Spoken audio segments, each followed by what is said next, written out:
Halo pemirsa Sinpo TV dimanapun Anda berada. Jumpa lagi dengan saya Patricia Andreas dalam program yang akan membahas berbagai macam inspirasi dan juga motivasi bersama para inspirator yang handal dan juga profesional. Inilah Inspiracast, inspirasi tanpa batas. 30 menit ke depan kita akan membahas banyak sekali motivasi dan juga inspirasi yang pastinya bermanfaat untuk kita semuanya. Di episode kali ini pemirsa, kita akan membahas tentang drama pergantian karyawan. Nah, di studio Sinpo TV sudah hadir seorang corporate trainer yang profesional pastinya. Inilah Coach Andrew. Hai. Halo Patrice. Coach Andrew. Hai. Apa kabar Coach? Baik. Baik ya. Sehat Coach ya. Sehat. Oke, di topik kali ini Coach kita akan membahas tentang drama nih. Drama pergantian Drakor ya. karyawan. Ya, fenomenal ini ya. Iya. Coach, sebelum kita membahas tentang topik hari ini Coach, menarik bagi saya seorang corporate trainer yang sudah hadir hari ini, sebenarnya kesibukannya apa aja sih Coach? Saya kesibukannya pastinya menyelenggarakan training di bidang misalnya leadership, communication skills, sales untuk perusahaan-perusahaan, Patrice. Gitu. Bermula dari kapan itu Coach? Nah, kebetulan perusahaan saya dari 10 tahun yang lalu. Nah, sebelumnya latar belakang karir saya di bidang consulting dan sebagai praktisi di EY sebagai HR consultant, Ernst & Young dan Deloitte sebagai management consultant, dan kemudian di Shell sebagai corporate finance gitu. Jam terbangnya udah terbang tinggi Udah, ini ya enggak Coach lah, ya. masih perlu belajar. Terima kasih ya Coach Andrew sudah hadir Sama-sama, di Patrice. Sinpo TV hari ini. Pasti akan memberikan inspirasi yang menarik, di mana topik kita juga menarik Coach, tentang yang tadi kita katakan bahwa Siap. adanya drama pergantian karyawan. Betul. Coach, saya mau bertanya nih, di awal seperti yang kita ketahui Coach, fenomena yang terjadi banyak sekali seliwiran ya di televisi, di media sosial. Sulitnya mencari pekerjaan sehingga saya sampai lihat sampai desak-desakan, dorong-dorongan, hingga sampai ada yang pingsan pada saat melamar pekerjaan. Tanggapan Coach tentang fenomena tersebut gimana Coach? Nah, itu mungkin itu terjadi ketika ada mismatch atau ketidakcocokan antara skill yang ditawarkan oleh pelamar pekerjaan, orang-orang yang mencari kerja, dengan skill yang actually dibutuhkan oleh perusahaan. Nah, itu memang butuh usaha dari kedua belah pihak untuk bisa menyamakan itu. Dari pihak pencari kerja juga perlu untuk meningkatkan skillnya supaya bisa memenuhi kebutuhan atau persyaratan dari pencari dari perusahaan, dari lowongan kerja yang dari diberikan ya, luar biasa Coach, karena saya melihat wah sesulit itu ya sekarang ya. Bener. Coach ya, untuk mencari pekerjaan yang sesuai. Lalu sebenarnya drama pergantian karyawan yang seperti apa sih yang Coach maksud di topik hari ini Coach? Jadi topik hari ini kita bahas drama pergantian karyawan dalam arti drama yang ditimbulkan akibat karyawan resign. Nah, jadi semua orang pada panik, oh gimana ini ngerjainnya, terus penggantinya siapa. Itu masuk ke dalam ranah topik employee retention atau retensi karyawan. Seberapa perusahaan itu stay atau tinggal kerja di satu perusahaan gitu. Jadi bagaimana yang seharusnya dilakukan Coach agar tidak terjadi yang namanya pergantian karyawan itu Coach? Nah, satu poin yang penting adalah ketika perusahaan itu biasanya fokus kepada gaji gitu. Itu memang bagus dan itu faktor yang sangat penting pastinya kan, cuan gitu, yang membuat karyawan betah atau bertahan kerja di satu perusahaan. Tapi seringkali perusahaan-perusahaan melupakan faktor-faktor yang lainnya. Nah, itu yang penting gitu. Nah, itu yang menarik. Faktor apa sih Coach? Sebenarnya faktor-faktor kayaknya banyak banget faktor. Apa aja Coach? Nah, faktor yang paling penting adalah apresiasi gitu. Jadi dari manajer atau atasan langsung apakah mengapresiasi, menghormati gitu kan, memberikan feedback kepada karyawan. Jadi dan memberikan memberikan apresiasi berupa apa contohnya Coach? Jadi misalnya bisa berupa apresiasi verbal, misalnya terima kasih ya, good job kamu udah melakukan ini. Tapi tulus dan faktual. Jadi bukan dia jelek kerjanya terus kita bilang oh bagus enggak gitu. Tapi yang sejujurnya, dan juga apresiasi misalnya recognition atau pengakuan, oh ini employee of the month, itu karyawan terbaik bulan ini siapa gitu misalnya. Jadi merasa bangga. Biasanya kan beberapa perusahaan ya kan melakukan seperti itu ya coach ya, ditempel fotonya ya kan. Terus prestasinya apa saja gitu ya coach ya. Itu salah satunya ya coach ya. Selain itu apa lagi coach? Jadi misalnya memberikan hadiah kecil, sifatnya misalnya corporate gift atau merchandise gitu, bisa mendapatkan hal-hal yang misalnya mug atau payung atau hadiah souvenir gitu. Itu kan hal-hal yang simple namun berdampak. Wah, saya merasa diperhatikan nih, dipedulikan oleh perusahaan gitu. Oke, faktor-faktor lainnya coach selain kita harus memberikan apresiasi tersebut, apakah ada faktor lainnya coach? Oh, pastinya. Jadi ada faktor-faktor sifatnya misalnya apakah ada pelatihan, apakah ada training di dalam perusahaan itu. Jadi karyawan juga merasa stuck ketika disuruhnya kerja terus aja, tapi saya nggak belajar hal yang baru nih di perusahaan ini gitu kan. Lalu faktor yang terakhir mungkin adalah adanya promosi gitu, pengembangan karir gitu. Jangan sampai saya cuma stuck di posisi ini selama 10 tahun, saya nggak pernah dipromosikan menjadi posisi yang lebih tinggi gitu, dengan tanggung jawab yang lebih besar lagi, yang lebih menantang untuk saya. Berarti di gitu. sini bisa dikatakan bahwa di posisi perusahaan harus memiliki yang namanya jenjang karir dong, coach. Betul. Jenjang karir itu penting bisa sekali untuk retensi si karyawan ini sendiri ya coach. Betul. Lalu sebagai POV karyawan, berarti apa yang perlu ditingkatkan untuk bisa mencapai itu coach, sebagai kinerjanya dia coach? Nah, jadi yang dari POV karyawan, bagaimana nih supaya saya bisa mencapai posisi itu atau mendapatkan peluang itu jenjang karir ya. Jenjang karir itu dipromosi jadi atasan. Adalah pastinya yang bersangkutan perlu cari tahu dulu apa sih persyaratan skill yang harus dimiliki di posisi itu gitu. Jangan sampai dia mau jadi manajer tapi skillnya belum nyampe dan dia nggak mau belajar, bertumbuh, berkembang gitu kan. Nah, itu penting. Membahas tentang retensi ya coach ya. Tadi coach Andrew sudah katakan bahwa retensi itu terkait dalam hal ini pastinya. Lalu mengapa retensi atau sebaliknya ya coach ya? Penting untuk seorang karyawan itu coach? Nah, biasanya retensi itu penting bagi perusahaan dan karyawan karena yang pertama adalah yang pasti produktivitas gitu. Jadi ketika karyawan nih udah capek-capek di training, udah ngerti semua SOP, job desk segala macam. Nah, ketika resign kemudian kan nggak produktif lagi gitu. Karyawan yang baru harus dicari gitu, waktu yang digunakan untuk merekrut lagi, mentraining ulang lagi karyawan baru itu butuh kan waktu yang banyak, betul, dan jadi buang-buang waktu dan buang-buang uang jadinya, tidak produktif. Gitu. Jadi harus sebagai pihak dari POV perusahaan harus memaintain itu ya, memaintain karyawan ya coachnya. Dengan cara memberikan apresiasi, terus juga mendengarkan hal-hal, membuka bahasanya kalau biasa kalau di toko-toko atau apa ada kritik dan saran ya begitu ya, buka kritik dan saran. Terus sebagai POV karyawan juga nggak boleh nggak boleh ya namanya anti kritik ya coach ya. Betul. Sehingga harus terbuka buat masukan harus terbuka ya coach ya untuk bisa membuat dia jauh lebih berkembang gitu ya coach. Betul.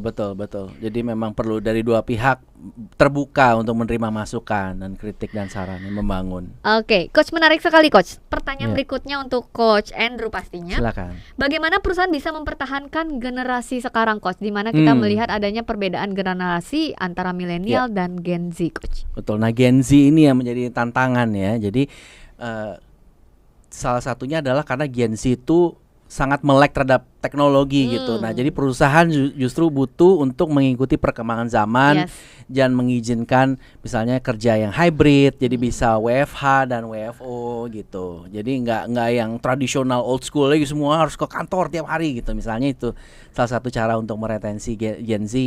Lalu ada cara lain adalah memberikan makna atau purpose. Jadi kerja itu nggak cuma cari duit doang, karena Gen Z itu suka idealis, Patrice. Jadi ini kerjaan saya ini apa sih manfaatnya, gunanya apa? Nah, jadi misalnya yang hal-hal praktis bisa dilakukan adalah komunikasikan visi misi perusahaan, tunjukin produk dan jasa kita ini berdampak loh buat komunitas dan masyarakat. Jadi Gen Z itu akan rasa, saya jadi ada tujuan nih gitu, ada makna, ada dampak, ada pengaruh nih saya kerja di sini gitu. Jadi harus menjelaskan secara detail.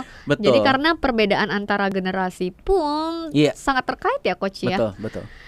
Oke, baik. Membahas tentang generasi lagi, apakah ada kesulitan tersendiri coach menghadapi generasi yang katanya sekarang generasi Z itu atau Z ya ada mental yang seperti stroberi gitu coach. Iya betul. Terlihat di luarnya wah cakep, ternyata masih merasakan waduh mental health-nya kena ya. Iya. Terus bagaimana coach? Nah itu sih yang saya mengalami bahwa ketika Gen Z itu kita perlu sebenarnya udah bagus gitu raw material atau bahan mentahnya, tinggal dialirkan, diarahkan ke arah yang benar saja gitu sebenarnya. Jadi mungkin mental strawberry itu terjadi ketika mereka tidak terbiasa pada tantangan, tapi itu kan akan diperbaiki seiring jumlah pengalaman kerja yang bersangkutan gitu. Lalu apa ada strategi tersendiri coach untuk menghadapinya? Gen Z itu sendiri coach, strateginya betul. Nah strateginya ya tadi dua tadi ya, yang tentang memberikan makna ya kepada pada Gen Z itu, kemudian memberikan fleksibilitas, lalu juga mungkin memberikan tantangan-tantangan, kesempatan untuk bertumbuh dan berkembang. Jadi Gen Z itu perlu dikasih sesuatu yang menarik gitu. Jangan kasih pekerjaan yang misalnya membosankan, rutin atau monoton gitu. Nah itu contoh-contoh menarik sekali. Strategi. Coach, selanjutnya nih pertanyaannya, apakah ada strategi low cost sendiri namun high impact nih untuk retensi karyawan di masa yang sulit seperti sekarang ini, Coach Andrew? Betul. Nah seringkali orang ketika dengar retensi karyawan adalah wah mahal dong, saya harus bayar gaji lebih. Belum tentu loh pemirsa, gitu. Jadi sebenarnya ada strategi-strategi yang low cost, biayanya rendah, namun high impact, dampaknya besar gitu. Nah contohnya adalah tadi misalnya memberikan apresiasi atau pengakuan kepada generasi karyawan gitu, untuk bisa misalnya ada ucapan terima kasih atau employee of the month gitu kan, memberikan feedback kepada yang bersangkutan supaya bisa berkembang. Lalu ada komunikasi yang transparan dan rutin yang kedua. Nah jadi misalnya bisa dari pimpinan perusahaan atau direksi gitu, kemudian mengadakan one on one meeting gitu kan, meeting satu dengan satu dengan karyawan, sehingga karyawan tersebut merasa wah ini big boss nih peduli sama saya nih. Itu kan sebenarnya nggak memerlukan uang kan sebenarnya, betul. Hanya memerlukan waktu dan niat yang intentional, yang ada niat. Gitu. Wah, luar biasa sekali ya. Banyak sekali faktor yang mempengaruhi tentunya ya coach ya. Saya mau bertanya, kalau tadi kita membahas tentang faktor internal dari perusahaan, terus juga dari atasan ya kan, apakah sebenarnya ada faktor eksternal yang dapat mempengaruhinya ya coach ya? Tapi sebelum dijawab oleh Coach Andrew, kita harus rehat sejenak. Untuk itu pemirsa Sinpo TV dimanapun Anda berada, tetaplah bersama kami di Inspiracast, inspirasi tanpa batas.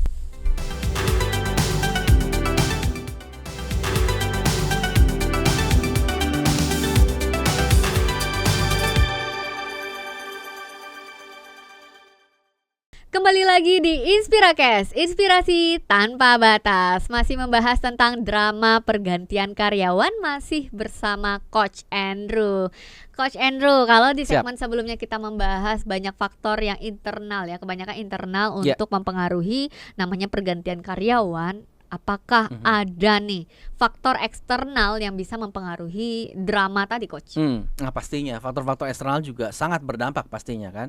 Ya misalnya faktor ekonomi, ketika terjadinya perang dagang antara US dan China, kemudian yang juga sangat berdampak itu adalah teknologi, misalnya dengan hadirnya AI, artificial intelligence, kecerdasan buatan, itu kemudian membuat pekerjaan-pekerjaan yang sifatnya administratif itu hilang gitu jadinya gitu. Nah itu adalah hal-hal yang perlu dinavigasi, perlu ditangani supaya para pencari kerja dan perusahaan juga bisa berkembang. Apakah gitu. Kondisi pasar juga terlihat coach? Kondisi pasar juga mempengaruhi, menjadi faktor eksternal dalam penilaian kerja coach ya? Pasti, karena kondisi pasar di mana supply and demand ya. Jadi ketika customer itu butuh banyak barang ya, perusahaan justru butuh lebih banyak orang kan untuk membuat produk itu misalnya gitu. Jadi ketika ekonomi sedang lesu ya kemungkinan ya itu kan, jadi karyawan dibutuhkan mungkin nggak sebanyak itu gitu. Oke, menanggapi tentang AI ya coach ya, yang kita bahas hari ini, teknologi dan teknologi lagi.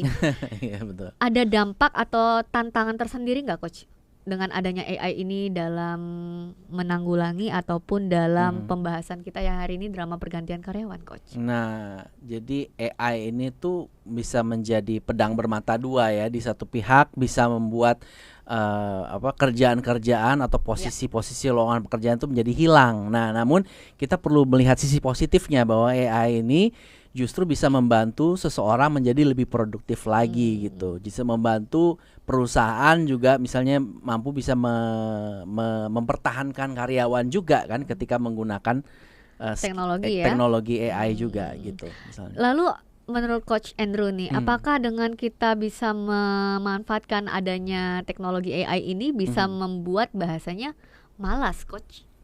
Nah, jadi sebenarnya analogi AI dan kemalasan ini sama seperti ketika ada teknologi kalkulator yang muncul. Jadi mungkin orang dulu kan menghitung secara manual gitu, terus kalkulator ada gitu kan. Nah, jadi kan kesannya jadi malas dong ketika udah pakai kalkulator gitu kan. Nah, menurut saya bahwa kita memang itu not necessarily, bukan serta-merta bisa dibilang malas, namun ketika orang bisa memanfaatkannya dan tetap untuk produktif dan mencari terobosan-terobosan apalagi yang baru, nah itu kan kita sebut sebagai kerajinan gitu kan, sebagai diligence, bukan kemalasan. Jadi tidak hanya berpatokan dengan ChatGPT aja ya contohnya, betul. Tapi kita juga harus menelusuri informasi lainnya selain dari teknologi yang sudah berkembang sekarang ya, betul Coach sekali. Menarik betul, sekali, Patrice. Coach. Apakah ada program tersendiri untuk pengembangan karir yang tersedia bagi karyawan, Coach? Nah, ketika kita bicara dalam konteks retensi karyawan, itu justru adalah salah satu faktor yang kunci, Patrice dan pemirsa. Ketika perusahaan mau melakukan retensi karyawan supaya orang-orang nggak resign, perlu adanya pengembangan pendidikan karyawan, training, pelatihan secara terus-menerus dan kontinu gitu. Salah satunya program seperti apa, Coach? Programnya misalnya program pengembangan kepemimpinan misalnya leadership gitu, gimana karena leadership ini jadi challenge ketika orang yang dia jago misalnya finance membuat laporan keuangan, tapi giliran dipromosi jadi pemimpin, jadi manajer malah zong gitu karena dia belum dapat pelurunya nih untuk jadi pemimpin yang baik gitu, karena dia cuma jagonya hard skill tapi soft skillnya belum gitu. Nah, menarik. Jadi perlu ya pelatihan seperti itu dan termasuk melakukan atau memberikan pelatihan komunikasi ya, Coach. Betul sekali. Karena di dalam perusahaan, organisasi perusahaan juga pasti butuh komunikasi yang baik antar departemen ya, Coach ya. Pasti. Jadi kalau begitu bisa saya simpulkan bahwa terkait antara departemen satu dengan yang lainnya itu ada hal yang berkesinambungan ya, Coach ya. Betul. Oke, Coach. Lalu pertanyaan berikutnya, bagaimana nih Coach perusahaan memastikan lingkungan kerja yang kondusif ataupun yang positif dan juga inklusif, Coach? Ini good question. Jadi gimana cara kita bisa menciptakan lingkungan kerja yang positif adalah misalnya dengan perusahaan melalui departemen HRD mereka itu kemudian mencek ombak istilahnya, mengadakan employee satisfaction survey minimum setahun sekali gitu kan, survei kepuasan karyawan gitu kan. Jadi jangan sampai karyawan itu udah resign banyak dulu baru kenapa sih, ada apa sih yang membuat kamu nggak nyaman atau nggak puas kerja di perusahaan ini gitu. Sudah terlambat gitu kan, sudah resign duluan gitu kan. Jadi kelimpungan. Nah, itu ketika kita bisa proaktif, inisiatif mencari tahu, ini ada faktor-faktor ini yang membuat orang nggak bertahan gitu. Nah, itu kemudian diperbaiki. Butuh gitu, adanya kedekatan ya, Coach ya. Betul. Kedekatan antar departemen mungkin, lalu juga antar karyawan, atasan bawahan seperti yang sebelumnya dikatakan bahwa ada vertikal dan horizontal ya, Coach sekali, ya. Betul. Dan juga ya banyak sekali aspek-aspek lain yang terkait tentang penilaian ini ya, Coach ya. Lalu bagaimana perusahaan bisa memastikan bahwa ekspektasi karyawan itu sendiri realistis, Coach, sesuai dengan tujuan ataupun goals dari perusahaan, Coach? Nah, betul. Nah, jadi disinilah peran perusahaan itu penting untuk menciptakan transparansi. Jadi kultur atau budaya transparansi di dalam organisasi. Contohnya gimana? Artinya ketika ini adalah jenjang karir di perusahaan ini. Ketika kamu ada skill ABC ini, kamu akan bisa dipromosi jadi manajer dan seterusnya, jadi senior manager dan direksi dan lain-lain dengan jumlah pengalaman kerja sekian tahun gitu. Nah, itu dikomunikasikan gitu. Jadi jadi memang ketika saya mau mencapai posisi itu, ini yang hal-hal yang saya perlu lakukan. Dan harus diinformasikan secara detail ya Coach ya. Jadi seorang karyawan pun bisa tahu, bisa paham apa tujuan dari perusahaan tersebut. Banyak kan nggak jelas kan, banyak kan. Jadi perusahaan ini untuk posisi ini apa nih gitu, nggak jelas, kerja aja terus gitu. Seperti kapal mau dibawa arah kemana ya. Jadi kan nggak retensi karyawan dong. Tapi Coach gini, menarik. Kalau misalnya nih perusahaan memberikan skill, soft skill ataupun ada pun hard skill, apakah tidak menjadi ancaman bagi perusahaan? Sehingga ancaman nih bagi perusahaan, saya sudah bahasanya memintarkan karyawan saya. Nanti malah kabur nih. Gimana Coach? Nah, ini menarik. Ini selalu yang ditanyakan klien saya nih gitu.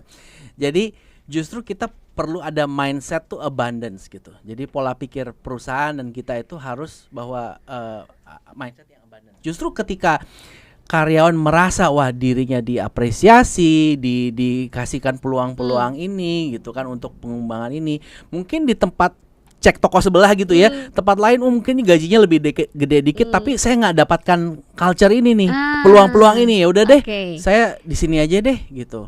Saya setia aja di perusahaan ini gitu. Jadi membuat suatu keunikan tersendiri. Betul. Ya, apa yang berbeda perusahaan ini dengan perusahaan yang lain. Betul. Sehingga sang karyawan ini tidak serta-merta menjadi menggampangkan untuk mencari pekerjaan lain. Betul. Mungkin teman-teman lain ya mereka cuma fokusnya ke duitnya aja, gajinya aja, tapi culture-nya justru nggak sebaik perusahaan kita misalnya jadinya gitu. Oke, menarik sekali, Coach. Sebelum kita closing ya Coach ya, saya mau dengarkan 3 tips seperti biasa kalau di Inspirakes ya. Coach Andrew selalu memberikan 3 tips yang pastinya bermanfaat untuk pemirsa yang sudah senantiasa dari tadi menonton ya program Inspirakes hari ini. Coach Andrew, boleh tips yang pertama untuk pemirsa yang ada di rumah. 3 tips untuk retensi karyawan supaya orang betah itu 3T. 3T ya. T yang pertama Coach. T yang pertama adalah telinga. Apa tuh maksudnya? Kita perlu mendengarkan feedback, masukan dari bawahan, dari staf karyawan kita. Kita perlu ada kerendahan hati untuk mendengar masukan supaya kita bisa perbaiki kan. Namun kalau misalnya nih Coach, kalau kita melihat terkadang adanya keluhan dari karyawan, wah bos saya itu anti kritik, anti saran, udah paling bener. Gimana Coach? Karyawan harus seperti apa Coach? Ya sekali lagi balik, kita harus proaktif ya. Kita hanya bisa mengubah hal-hal yang kita bisa ubah dan tidak bisa mengubah hal-hal yang di luar kendali kita gitu. Nah, kembali ke diri sendiri. Kembali diri sendiri. Lalu mungkin ini manajer atasan langsungnya ya, tapi mungkin yang mendengarkan ada pemilik perusahaannya gitu. Nah, pemilik perusahaannya bisa turun tangan kan untuk bisa membenahi itu. Oke, keren sekali Coach. Itu adalah tips yang pertama. Tips yang kedua, silakan. T yang kedua, transparan gitu. Transparan. Jadi artinya kamu akan bisa dipromosi, ada jenjang karir ini ketika sudah memiliki skill ini dan ini gitu. Seringkali tidak ada transparansi itu gitu. Makanya orang kabur gitu kan. Dan terkadang juga seorang karyawan juga tidak paham sebenarnya skillnya skillnya dikomunikasikan apa sih. gitu. Betul. Dan tidak memahami dan merefleksikan diri ke diri kan ya. Sebenarnya skill saya itu di mana? Terus fokusnya di mana gitu ya. Jadi harus ada yang namanya transparansi, komunikasi yang baik, yang vertikal dan horizontal yang Coach katakan ya, baik. Tips yang ketiga, T yang ketiga Coach Andrew. Terima kasih.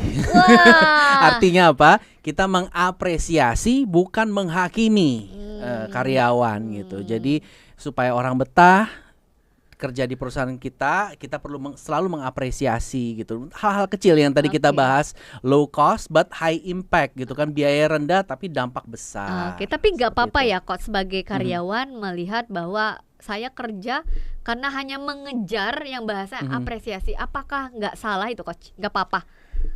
Yang penting yang bersangkutan tuh bekerja sudah memenuhi tujuan atau purpose-nya dan sesuai dengan bakat dan minatnya yang bersangkutan. Jadi ada pertumbuhan di sana. Kalau gitu. itu membawa dan berdampak positif, malah it's okay ya, nggak apa-apa gitu. Ya membuat maju dan berkembang ya. Jadi bukan hal yang negatif juga ya Coach ya. Karena kan setiap orang pasti punya visi kehidupannya masing-masing, motivasi yang berbeda-beda. Ada yang untuk uang doang gitu misalnya gitu kan. Oke, jadi nggak apa-apa ya. Udah 3 tips nih yang sudah diberikan ya. Terima kasih gitu ya. Yang terakhirnya, Coach, boleh saya dengarkan quotes of the day-nya dari Coach Andrew untuk pemirsa yang ada di rumah. Pemirsa, quote of the day-nya ada suatu peribahasa HR dari luar negeri yang sangat terkenal yang relevan terhadap retensi karyawan, yaitu people join companies but they quit managers. Yang artinya adalah orang itu masuk ke suatu perusahaan karena melihat reputasi nama baik dari perusahaan itu. Tapi mereka resign kenapa? Karena ini rese nih bos gue, manajer gue nih gitu. Nah itu yang kita perlu ubah gitu. Mindset itu Patrice, ya. Iya, Oke, manajer itu yang perlu diubah. luar biasa gitu. sekali. Coach Andrew, terima kasih sudah memberikan insight yang luar biasa hari ini, yang sangat termotivasi sekali ya. Pasti sangat bermanfaat untuk pemirsa yang sudah tonton Inspirakes hari ini. Boleh di lain waktu kita ketemu lagi, kita berjumpa lagi, kita membahas tentang topik-topik menarik lainnya. Baik. Terima kasih ya Coach Andrew ya. Ya. Siap. Demikianlah Inspirakes hari ini. Saksikan selalu program Inspirakes, inspirasi tanpa batas, setiap hari Senin hingga hari Jumat. Saya Patricia Andreas pamit undur diri. Sampai jumpa dan salam inspirasi.